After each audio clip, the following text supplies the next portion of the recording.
Ladies and gentlemen, good day and welcome to PDS Limited Q4 FY24 and FY24 earnings conference call hosted by ENY. As a reminder, all participant lines will be in the listen-only mode and there will be an opportunity for you to ask questions after the presentation concludes. Should you need assistance during the conference call, please signal an operator by pressing star then 0 on your touchtone phone. Please note that this conference is being recorded. I now hand the conference over to Ms. Reena Joseph from PDS Limited. Thank you, and over to you, ma'am. Hello everyone. I welcome you all to PDS Limited Q4 and FY24 earnings call. Today from the management we have Mr. Palak Seth, Executive Vice Chairman, Mr. Sanjay Jain, Group CEO, Mr. Rahul Ahuja, Group CFO, and me, Reena Joseph. Please note that a copy of the presentation is available on the investor section of the website as well as on the stock exchanges. Anything said on this call which reflects the outlook towards future or which has been construed as forward-looking statements must be reviewed in conjunction with the risks that the company faces. The conference call is recorded and transcript along with the audio of the same will be available on the website of the company and the exchanges. And please note that the audio and the conference material is copyrighted material and cannot be copied, broadcasted or attributed to any press media without specific and written consent from the company. With that, I would now like to hand over the call to Mr. Sanjay Jain, Group CEO, for his opening remarks. Thank you, Reena. A very warm welcome to all of you and thank you again for joining us today. Before we go deeper into our operating and financial performance, let me provide some context regarding the challenges and opportunities we faced in 2023-24. It's been a kind of tough year, significant headwinds, muted demand, high interest costs, geopolitical factors across various parts of the world, impacting the demand. However, your company tried its best to minimize the impact of all of this and had a year wherein while the industry got severely impacted, but we prevented that and only had close to about 2% decline in revenue as compared to previous year. While this could, be continue to be seen as a year of challenges, PDS also saw this as a year of opportunities. So therefore, we felt that this year would be a year wherein we will be preparing ourselves for the next phase of growth. On one hand, as I mentioned, that we successfully, navigated the challenges, but there were opportunities unfolding, and we decided to capitalize on them and started investing into them. And these efforts not only position us for growth in the coming years, but also solidify PDS as a global leader in the fashion value chain.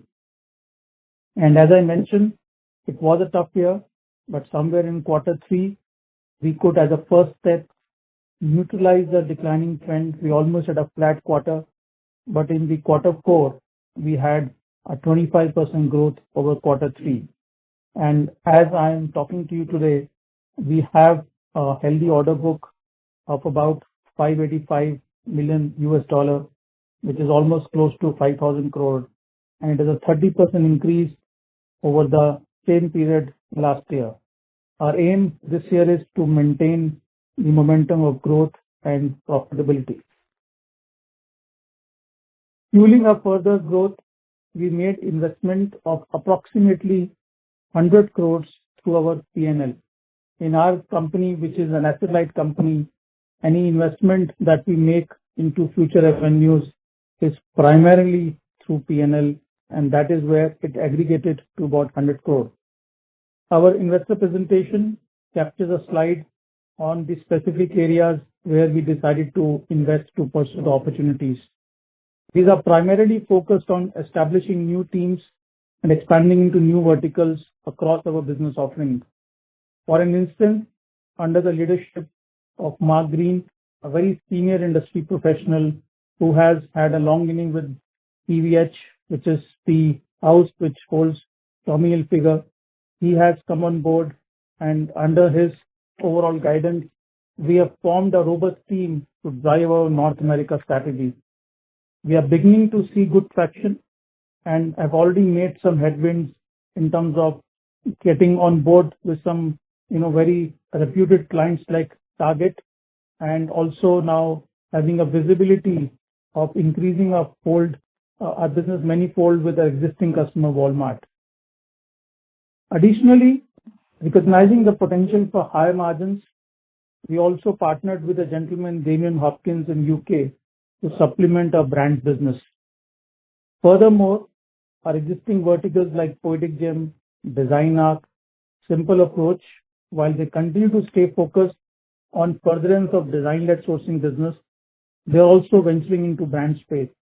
However, it is crucial to note that we remain committed to operating within the established guardrails, including maintaining an asset-light approach, managing inventory risk through pre-sold models, and partnering with credit-worthy customers.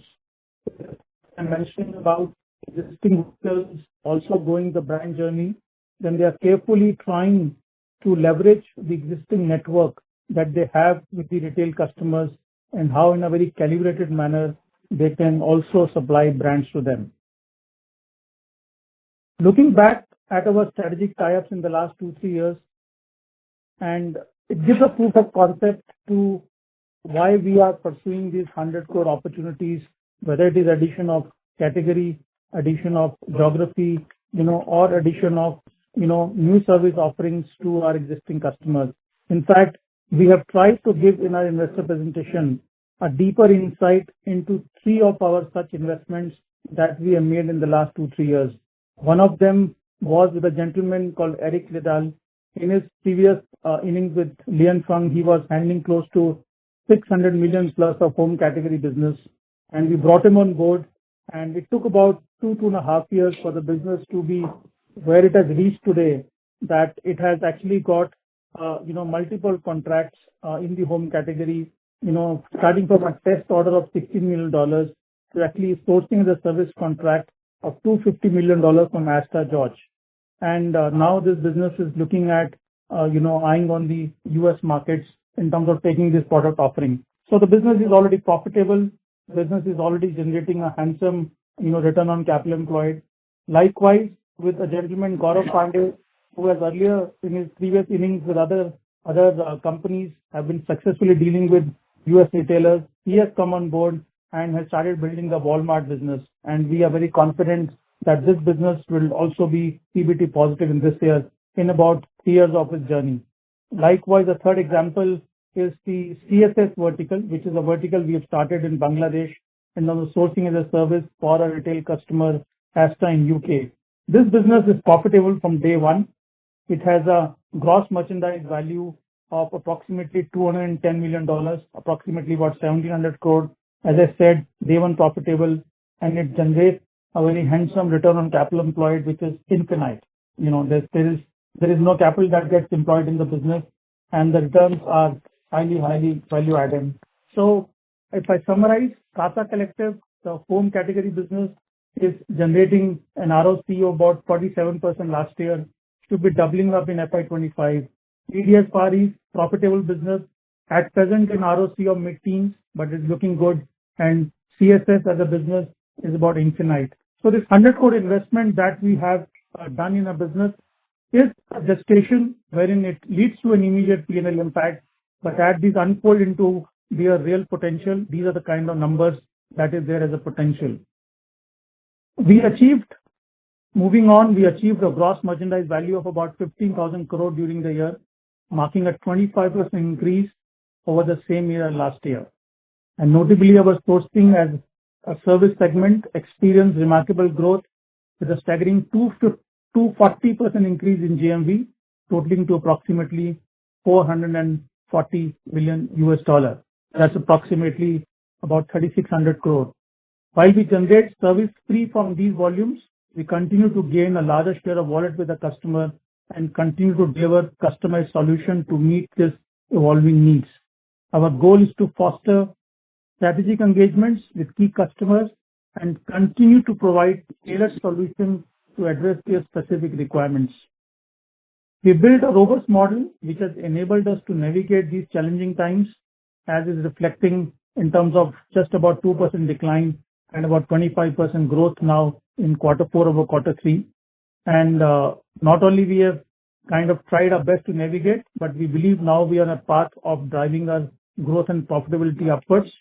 And at the same time, PDS is poised to make further strategic advancements by increasing its wallet share with existing customers, diversify our service offering, and enhance our capabilities through strategic investments.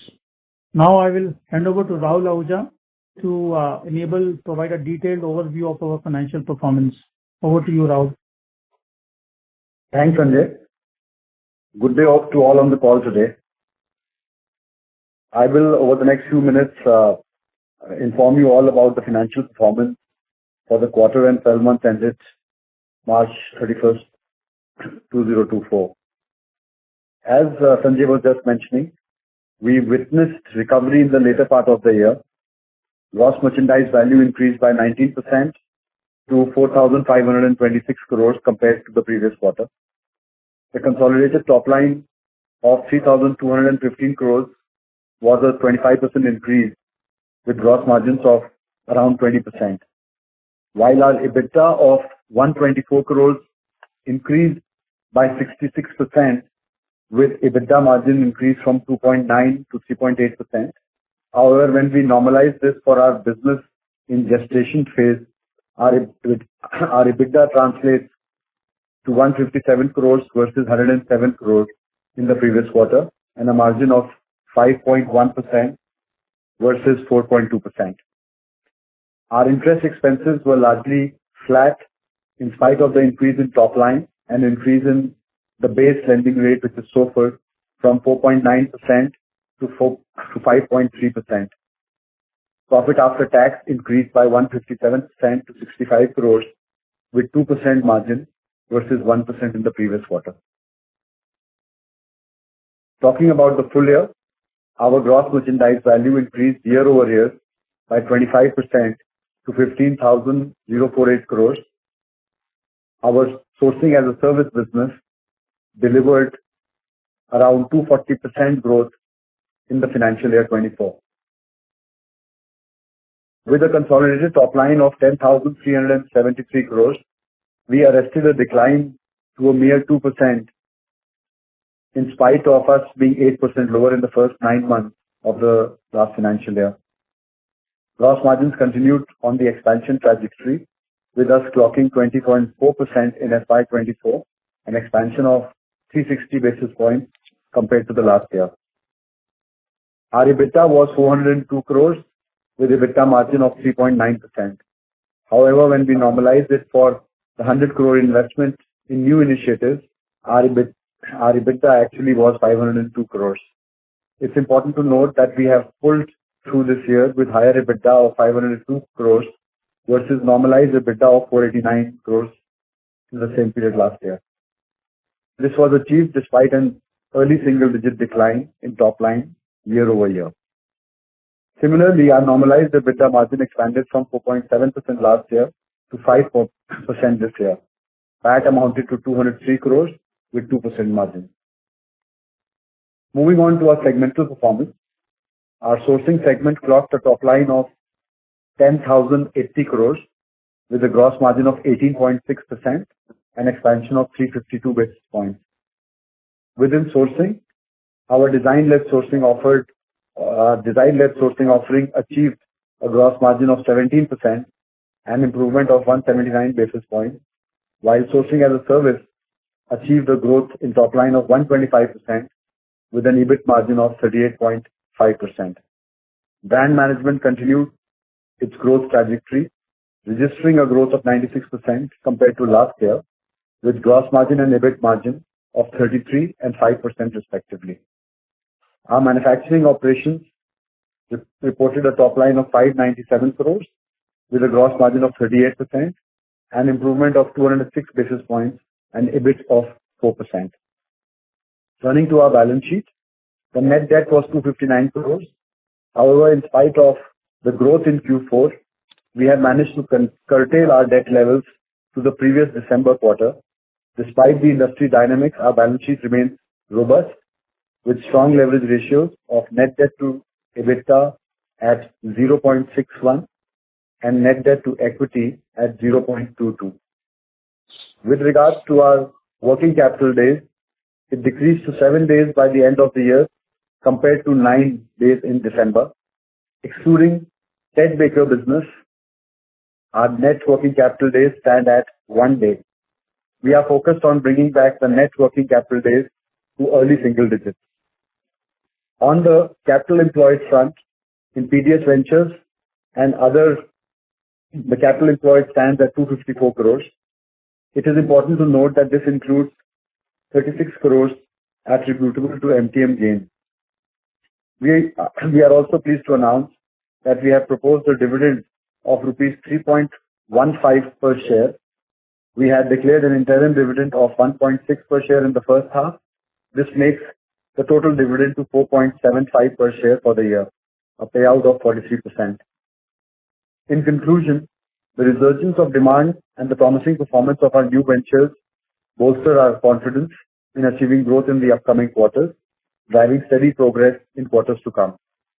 With this, I request the moderator to open the floor for question and answer. Thank you. Thank you very much. We will now begin the question and answer session.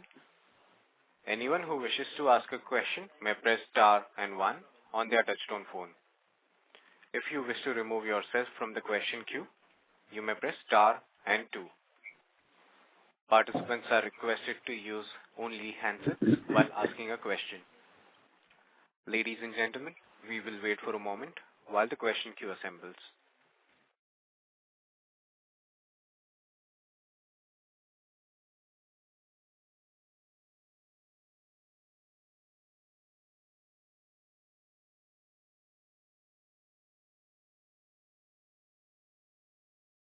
The first question is from the line of Vishal Prasad from VP Capital. Please go ahead.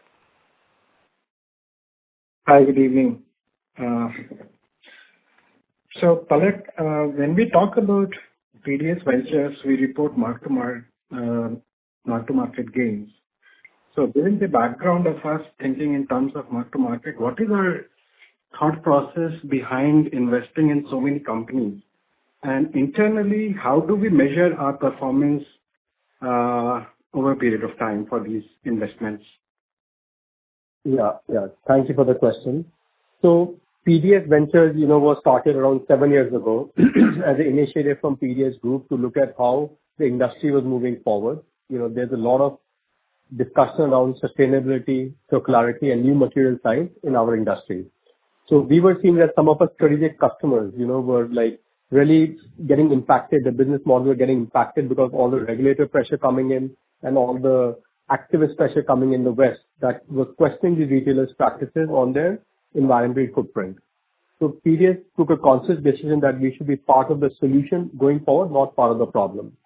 So the investment we made paid huge dividends by helping us position the company strategically with various customers. So like, Sanjay mentioned, we opened the account with Target US, which is one of the largest retailers in the US, with Walmart US, which is one of the largest retailers in US as well, Ralph Lauren, IKEA. So having this PDS venture investment had a two-pronged impact for PDS. One, we onboarded a lot of new customers who typically are not looking to add any new vendors right now to the supply chain because there are enough vendors around the world. So looking at PDS as an innovation provider, we got our account open, and these 4 or 5 customers alone could be a $500 million business for us in the next 3 to 4 years. And then with the existing customers, it solidified our position because fortunately in the global supply chain, PDS Treasury is the only corporate treasury arm structurally investing in the future on innovation. So the impact on reputation, the impact on gaining new customers and solidifying our position with existing customers was a very strong outcome from our decision to get into this activity. Now coming to why so many investments, we've identified around 4 or 5 buckets. One is material science. We are seeing that a lot of when garments go into store, they must come from a sustainable source. So PDS invested in a hub in Portugal to basically invest in a lot of material science innovation technologies. Second is manufacturing process, how to make our manufacturing leaner and more efficient. Third is circularity in fashion. The biggest issue in the West is how millions and millions of tons of clothing are going into landfill.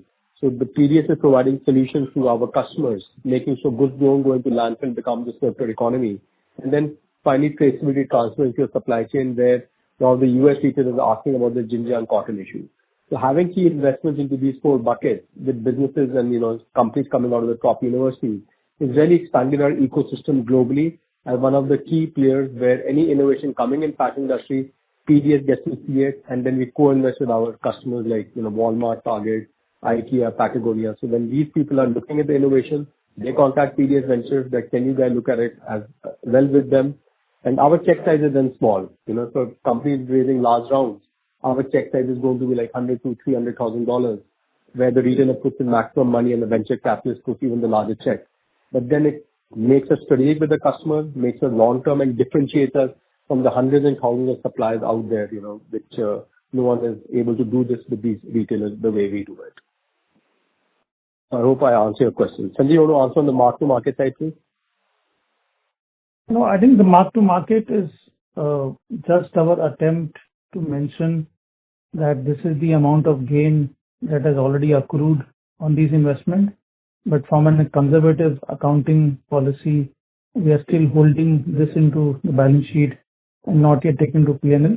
As and when we see an opportune time to disinvest some of these, then that is the time this MTM could potentially get into P&L. Yeah. And most of the investments we have done, I would say, are gaining in value only because, they've been backed by the right venture capital, right retail partner and PDS. So all these investments have a very strong ecosystem around them of people that will, they are being used for not only from, a seed stage or a lab stage, but also into bulk production with the help of PDS and the retail customers that are backing them, which are some of the largest names around the world. Right.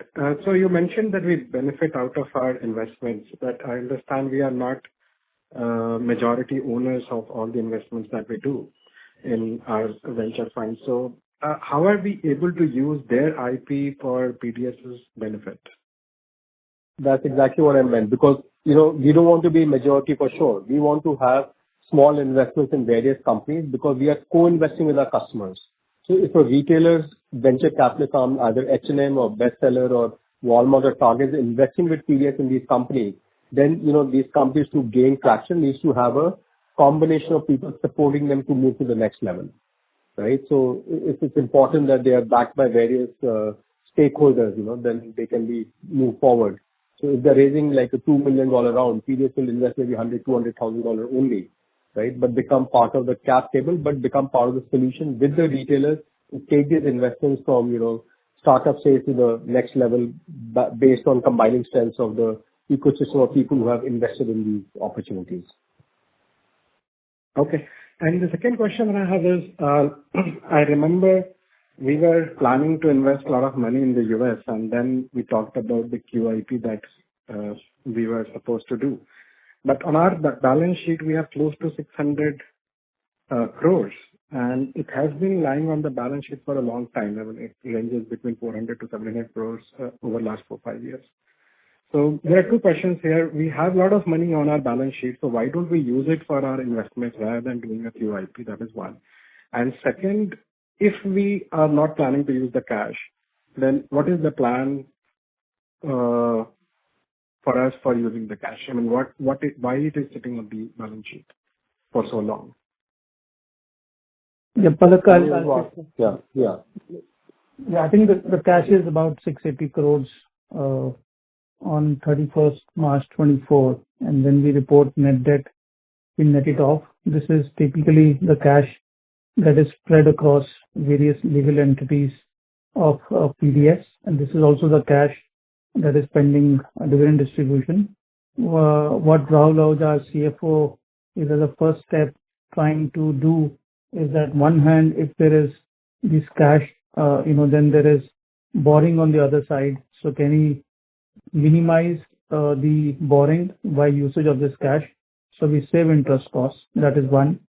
We also need to look into the fact that a decent part of this cash is the margin money that we give to banks because we are able to enjoy one day working capital because we factor our receivable on a non-recourse basis.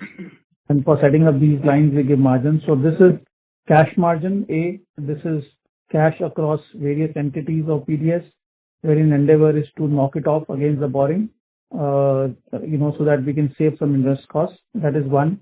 And on the QIP that you mentioned, we did take an enabling resolution from the shareholders, and but at the same time, we wanted to have this flexibility of having the requisite approvals in our hand, but at the same time, our pursuit is continuing to be asset light, and at present, we do not, have a very, very sizable opportunity that we feel we need to write a check. We do have many opportunities knocking our door, but there is no pressing need to start raising capital. Enabling resolution helps. And I think somewhere, if in the near future, this resolution is till December, if we feel there is opportune time, and we also are, wanting that this step would also enable us further broad base our investor base by getting some good, institutional investors through this process. So therefore, these are the 1 or 2, 3 reasons in terms of cash being there. And as I said, no pressing need to do a QIP. It's just an enabling resolution. Yeah, one last question. On slide number, I think 19, we have given revenue breakup for top 10 verticals. So what's the currency that we have used here? It is USD millions. So I think, thank you for pointing out. We will correct it and upload it again, but it is USD millions. Okay, thank you so much. Thank you. Ladies and gentlemen, in order to ensure that the management is able to address questions from all the participants in the conference, please restrict your questions to 2 per participant. If you have a follow-up question, you can rejoin the queue. The next question is from the line of Deven from Marcellus Investment Managers. Please go ahead. Yeah, hi. My first question is to Rahul. So Rahul, is there any delay in the factoring arrangement which we were trying with HSBC for Ted Baker? So there is no delay in the factoring arrangement. HSBC has an approved line with them currently. We are in the process of still, finalizing the integration from what the Ted Baker, erstwhile Ted Baker used to use as their ERP system, which was AX, to SAP. I think another 3 to 4 weeks from now, the testing and all should be over. And the process that is followed by the banks in UK is that they release receivables purchase or factoring only once they do an audit of your systems. That's not a practice that is followed, at least in India. So they want everything to come end to end from the system. So let's say if I were to go to them today and give them a list of my receivables, they would want to trace it back to the PO level from the system. Any manual step in between, they don't do factoring. Obviously, the reasons are, they don't want to spend too much time as far as analyzing that data is concerned or any manual touch is concerned.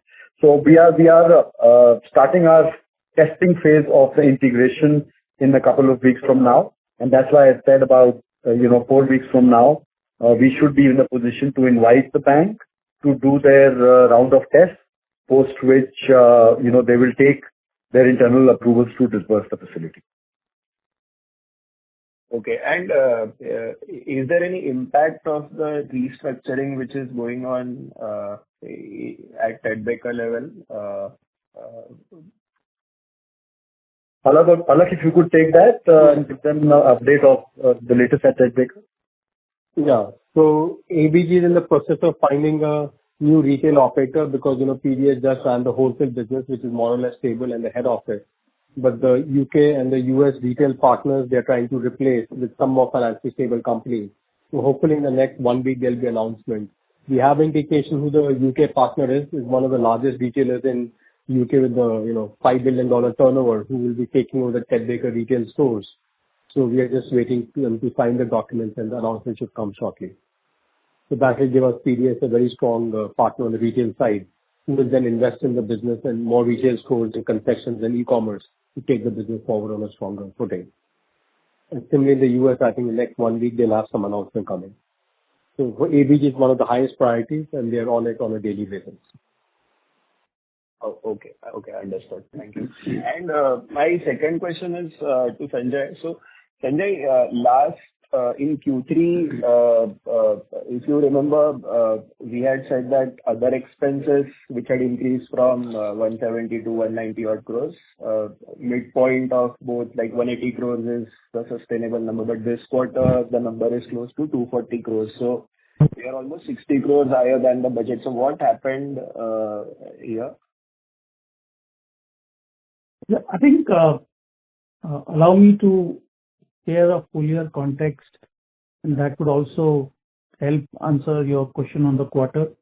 For the full year on a consolidated basis, in FY24, we have 738 crore rupees of other expenses, and the last year same time was 551. So the increase is about 187 crore. Now how do we break up this increase? There was no Ted Baker last year, and this year in the other expenses, Ted Baker has contributed 111 crores. And then Gary Weber complete sourcing solution business that we took over in Germany. It was not there last year. The 8 crore of other expenses got added up from Gary Weber. That's 119, Ted Baker and Gary Weber. The new verticals that we have mentioned that we have invested 100 crores. The corresponding previous year was 22 crore of other expenses in the new verticals. This year it is 69 crore. So the increase is 47. So 111 plus 8, 119 plus 47. That is the kind of not apple to apple. New verticals, Ted Baker and Gary Weber. And if I exclude this, then the like to like last year number FY23 was 529 and this year it is 550. So the increase is actually 4% in the other expenses. The number is looking higher because we have added 2 new verticals, Ted Baker and Gary Weber, and added numerous new verticals in terms of growth strategy. That's the like-to-like comparison piece. Okay, understood. And final question, so in Q3, the employee cost was around 270 odd crores, and that included, I think, a one-time bonus or incentive of roughly 25-30 crores. But we haven't seen sequential decline in employee costs. So is there anything? What's the reason for this? Yeah, in fact, some of these questions that you asked us have enabled us, kind of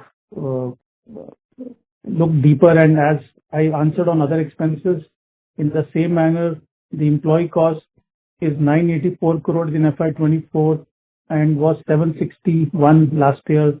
That's an increase of 223. Now, in the increase of 223, there is Ted Baker 65, there is Gary Weber 22, and there are new verticals. The employee cost was 32 crores in FY23 and it is 95 crore in FY24. That's approximately 64 crore increase. Then there is North America is about 7 to 8 crore.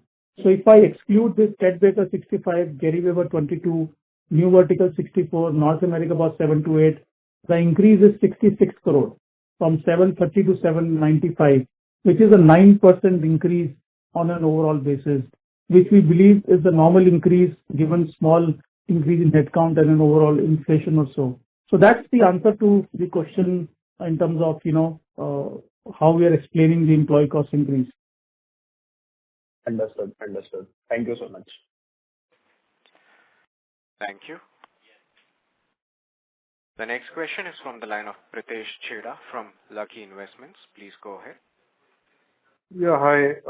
Just to the continuation of the preceding question. So then this Ted Baker account, what margins is it making at the reported level for us? So Ted Baker, Rahul, I'll try and take that question. For the full year ended March 24, we did about 507 crore of top line.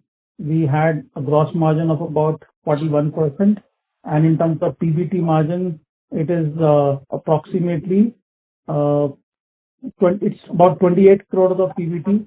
That works out to little less than 6% of PBT margin. So that's 41% gross margin, 6% PBT margin. Can you give the EBITDA margin? EBITDA margin of the business is about close to 6.5%. And how much have you invested? Because when I'm looking at your cash flow statement, I can see trade receivable 570 crore invested into, 160 crore invested into property, plant and equipment, and 158 crore invested into acquisition of non-controlling interest in subsidiary and all these places. So that's totaling about 160 plus 160, 20 plus 570, about 800 crores. So how much did Ted Baker attract investment from your side? It is circa 150 crore. That is the amount of check we wrote to begin with, and subsequently we did recover part of the investment through working capital squeeze. So if I'm giving an approximate number, I think the 150 is down to close to 100 to 110 crores. The 40 crore got squeezed. But today the answer is 150 is down to little less than 110, and on that our EBIT is 33 crores. You asked me about EBITDA, and the EBIT number is 33, so it is approximately a 30% ROC on the last year performance. And I'm counting 33 is from June end onwards, June beginning, May end. So therefore, I'm not analyzing it. For the period that we were holding, it is 33 crores of EBIT on the business, and the net investment as on date is approximately 110. That's the metrics of the investment decision. And from your cash flow, if you could tell why has the trade receivables increased so much by the year end at 570? And what are these other two investing that you have done? 162 crore in property, plant and equipment, because you haven't done this kind of a capex earlier, and the consideration paid for acquisition of non-controlling interest of 158. So what resides in these 900 crore of cash flow items? Rahul, you want to take that, then I will chime in. Pratish, your first question was, if you could just repeat the first part of the question. Pratish, if you could just repeat the first part of your question. So I'm looking at the cash flow. There is change in trade receivable 570 crores. So that's a fairly large number. And, so basically the question is from cash flow generation usage. Your cash flow is low in generation because there's a 570 crore receivables for no growth in sales. And then on the top of it, you have invested about 320 crores in a property, plant, purchase, equipment and acquisition and non-controlling interest. So if you could explain what all is this? Sure. So as far as receivables is concerned, a large part of the receivables increase is on account of the Ted Baker business, as well as a few of our large customers increasing the number of days as far as payment days are concerned. So both these led to an increase in the overall receivables number as far as this year is concerned. As far as your second part of the question, which is around investment in property, we last year had liquidated a property in the UK. Our three large businesses, which is Poetic Gem Design Art and Ted Baker, all work out of rented premises, and particularly Poetic Gem, which itself aspires to be $1 billion business in the next 4 to 5 years. So there was a need for us to have a better office. We were operating out of more like a warehouse come industrial area in Watford in London, and we invested about $10 million in acquiring a property which we feel will be appropriate for the size and shape of our businesses in UK and also the customers that we handle in UK. So we thought that this investment was required during the year. So that's where we invested about $10 million in this property in Watford in London. But that still explains out of 320 crore, $10 million, which means about 80-90 crore. So you have 162 crore invested in purchase of property, plant, equipment, capital work in progress, and investment in property, that is 162. So for Pritesh, $10 million, as I said, about 90 crores is this property. Including tax and all that you have to pay, it will overall come to about 11.5. So let's say 100 crores in this property. We do about, every year across our verticals, about anywhere between $6 to $8 million of capex. This year, it was slightly higher because one of our businesses, third largest business, which is Simple Approach, set up a sampling unit in Bangladesh, which led to a slightly higher capex than what is routine.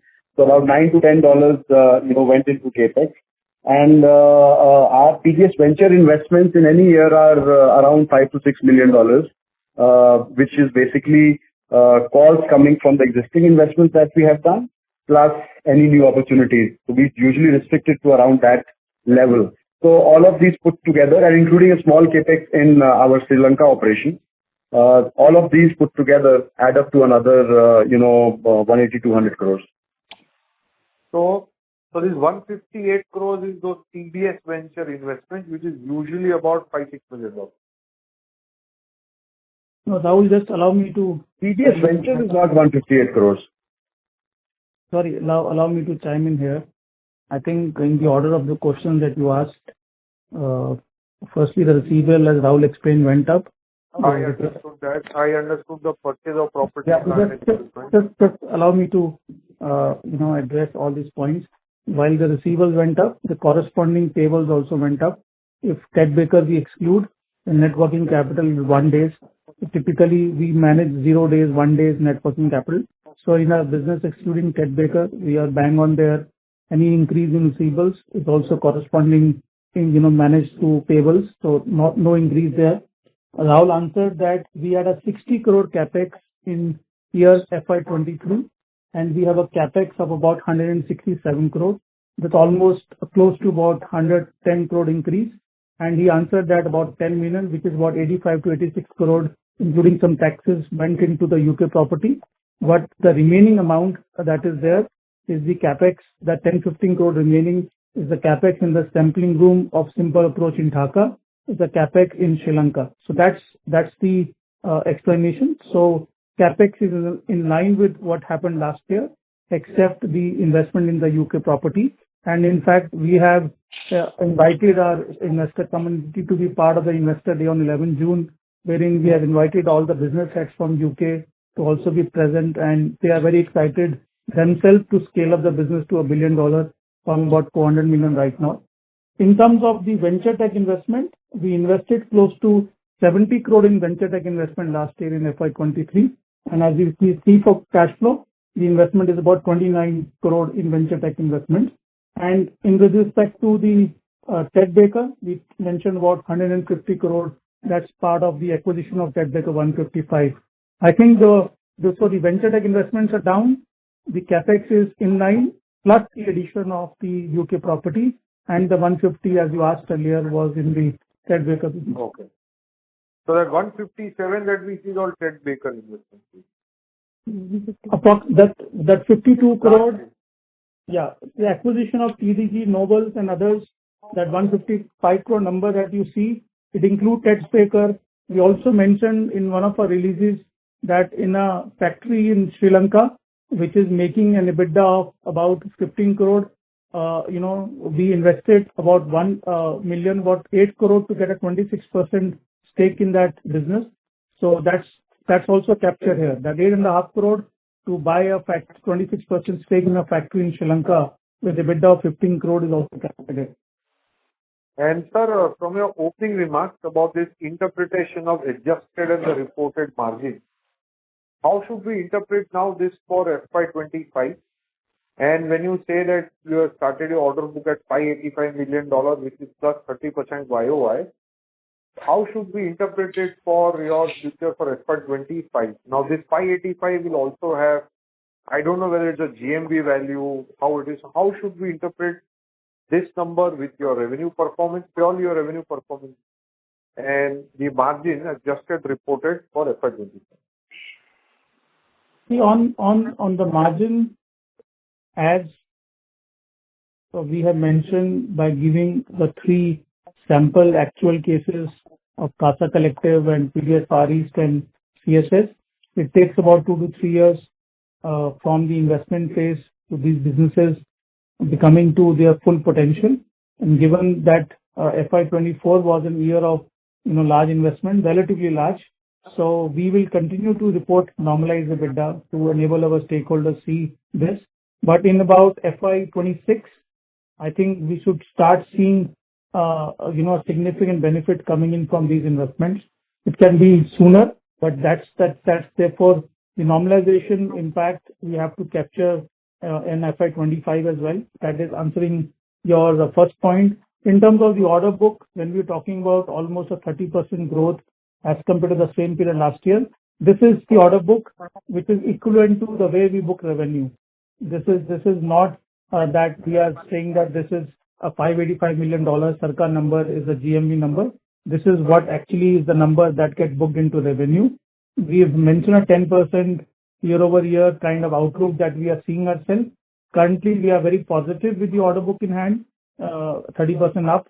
But I think we are a bit cautious given the overall environment.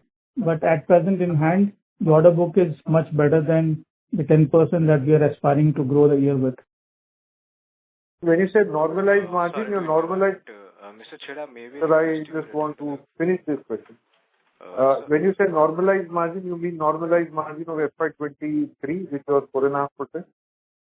Yeah, we have done apple to apple. So when we have given normalized EBITDA of 4.7% was in FY23, and the corresponding number is 5% in FY24. And the only main exclusion to arrive at the normalization is the investment in new verticals. Nothing else. So if I have to understand your comment properly, you are saying that FY25 we go to the normalized margin number of FY24 as the reported number, and then whatever increments we see thereafter. Yeah, I think firstly we would request, we are very happy to get all your questions, and we would really request if we can have a one-to-one meeting to get deeper so that we can take more questions. But taking this as your last question, yes, our endeavor is that whatever is the normalized EBITDA for FY24, we should target to achieve that as the EBITDA from normal operations post the investments. Oh, thank you very much, sir. Thank you very much. Thank you. The next question is from the line of Chirag Fialuke from Ratnatraya Capital. Please go ahead. Hi, good evening. Thank you so much for the opportunity and congratulations on the traction on the top line. Just 2 clarifications. So tech maker this quarter was around 162 crores. Is that correct? Yes. And could you just share the same number for sourcing as a service for this quarter? Yeah, we will just that, we'll answer that in 1 minute time. If you have any more questions, sourcing as a service for the full year that we have booked as a revenue, and Reena will just help pull out the quarter number, is 215 crore out of the 10,373 crore revenue that we reported. The sourcing as a service and agency is about 215 crore, and it was 66 crore in the same period last year. Quarter 4 number, I will just come back to you as we take more Q&A. Perfect. So 215 crores is the total for the full year for sourcing as a service, just to confirm, right? That's right. Commission income from sourcing as a service and the agency income that we get otherwise was 215 crore for the full year against 66 crore in the previous year. Perfect. Understood. Thank you. Just one clarification question. I think the previous participants also sort of were trying to get around to this. The page number 31, which is the FY25 outlook on the presentation, you talk about 10% top line growth, which you're saying is sort of mildly, being conservative a little bit based on the order book, but given the environment. What is puzzling is more the profit growth. A 15% PAT growth would mean a far lower margin still in FY25. Is there a plan to continue investing through the P&L for new ventures, or am I missing something? Could you just talk a little bit about sort of profitability for FY25 a little bit, if that's possible? Thank you. So I think you have to permit us to be a bit conservative. We want to make sure that we are in a position to try and beat these estimates that we have for the year. And our endeavor is to improve the margins, going forward as well. But as I said earlier, the verticals that 100 crore that we have invested would continue to be in the gestation. But on an overall basis, to answer specifically your point, we achieved a PAT of about 2%, and I think we will endeavor to improve it for the year on the whole. If that means more than 15% growth, then that is what we will strive towards. We're not anticipating the PAT margin to decline going forward. So if I may add here that, the market, as we mentioned at the start of the call, last year, the market conditions were very challenging, very tough in the markets we operate in. And while we have seen, good amount of recovery in Q4, and we expect the trend to continue, but we rather be conservative, wait and watch for a couple of more quarters for both top line recovery and bottom line margin expansion to start happening. So it's still not, a situation where we can, get aggressive and say that we will deliver an X amount of growth in bottom line. We will rather be conservative and wait and watch for the market to bounce back. Understood.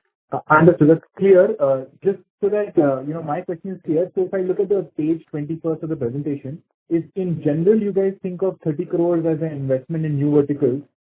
In FY25, do you anticipate investing a lot more than that, or is it going to be around the normalized range? I think that's the only thing that's kind of under our control. The rest of the environment, whatever happens, happens. But what do you anticipate as investment into new verticals for FY25 broadly? I think 2 points to clarify. Firstly, on your previous observation or question, a 10% growth in top line, a 15% targeted growth in profit, when the profitability is improving at a higher percentage, clearly indicates a better PAT margin. If we were at 2%, with these kind of numbers, we should do better. That is point number one. We have invested about 100 crores. I think our focus this year would be that let us retrieve more value from the investment we have made. So therefore, at this stage, we are anticipating to bring this number down. We will continue to keep investing, but if I have to prioritize, let us harness what we have invested into rather than committing more. So therefore, this number should gradually sequentially come down. Understood. Fair enough. Thank you. Thank you. The next question is from the line of Lovesh Soin from Phoenix Advisors. Please go ahead. Thank you for the opportunity. My first question is that despite the accelerated investments in the US market that we have made over the last few quarters, it seems like the revenue from North America business has declined 15% year-on-year in FY24. So what is the reason for such a degrowth despite these investments, and when would our efforts in US start to produce tangible results? I will also request Mr. Palak Seth to, allow me to firstly answer the number part, and I'll request Palak to add in on the US strategy. I think hitherto we were catering to North American market, sitting from where we are, whether we are in UK or Hong Kong or in Bangladesh. It is in this year that has just gone by that we actually curated a strategy and let us invest into senior resources with relevant experience. Let us have people on the board, whether it is at the board of directors or whether the senior people employed with us. So that is where we believe that, it was a tough market for US. We all are aware of the inventory issues. We all are aware of the overall high interest rate and low sentiment environment. So, but now that we have invested into these people, we've got, camp on the ground. That is where we are very bullish on, scaling up this number. And I'll request Palak to please add in terms of what is the game plan and strategy, please. Yeah. So overall, US inventory levels are extremely high last 12 months. They started normalizing, during the Christmas period. So this year we are seeing the bounce back of demand coming from customers. If I speak to most of our customers and, the competitors, they were looking at almost a 30-35% decline. on the buying they were doing last year versus the year before. So now situation has improved, but PDS in the last 12 months has onboarded some of the largest American retailers as customers. So Sanjay had mentioned about Target US, which has got a $50 billion apparel business, Walmart US, Kohl's, Lands' End. So some very big American customers have now chosen PDS as strategic vendor, and we feel that the investment in the quality of people we are making is going to facilitate huge growth of that business in the next 12 to 24 months. Walmart had a summit in India. They came to India in, I think, February, March this year, and they met almost 65 vendors to talk about strategy and growth. And only one vendor was invited back to Bentonville, which was PDS. So out of 65 evaluation of different companies they did on the apparel side, PDS was the only company that, was invited back to Bentonville, where we went and met them last week. And, they're asking us what is our 5-year vision with them. So our 5-year vision, we forecasted that we want to do $400 million with Walmart in 5 years time from now. So, they're the kind of discussion we're having with these retailers in a time where vendors are being consolidated. And, it takes time, right? Everything takes time. Opening the account is the first step. And actually discussion with senior leaders is the second. And then, investing in the right teams to make sure that all the discussion happens, gets into business that can be executed is the third. So, we've taken all the 3 steps. And hopefully by H2 this year, we'll see our US business start picking up and orders flowing in. So the real impact will come in next financial year, but this year already green shoots and, all the positive news that started flowing in. And H2 we'll see big upswing on the business from the US. Got it. Thank you. Just follow up that, given that these large customers you mentioned, Walmart, Target, and Kohl's, already have their on-ground sourcing teams in Asia. So how big can PDS become as a part of their overall sourcing? Because the sourcing teams are the one who are putting PDS forward. Our interaction with Target US is through their Bangladesh office, because they only work with 4 vendors in Bangladesh. Today, in my view, if you are a factory in middle of Asia, be it in India, be it in Bangladesh, be it in Indonesia, be it in Vietnam, has zero value to a customer. There are 10,000 factories globally. No one is interested, no retailer is interested to talk to another factory, to own another factory and do business with them. The only thing they're interested is every retailer has got pressure of margin, design, FOB LDP, sustainability, circularity. So there are a lot of things the retailers are facing in the home market where they need to align with strategic deep suppliers to be able to fulfill those objectives. That's why Target US said that they valid 180 vendors since COVID. PDS is the only one that got added. And PDS doesn't even own large factories, but because of the element of design and, the entire investment we have done in our whole, sustainability and circularity side, this is number one objective from Target, how to make the supply chain more sustainable. They say PDS is a company based on all the investments we have made to provide them solutions on that journey. And that's why added as a vendor. If you look at Walmart US, there are 3 strategies from the CEO's office last 2 years, which they are now in their 5-year plan. One is made in India, other is made in USA, third is sustainability of supply chain. So PDS was ticking almost all 3 boxes. Made in India, we did a partnership, like a joint venture with a factory in Mysore, which we have put forward. Made in US, through a venture arm, we have a company called Unspun, which now is putting plants in the US. Obviously, it's a small investment from PDS, but that company is now partnering with Walmart to set up some manufacturing plants in the US.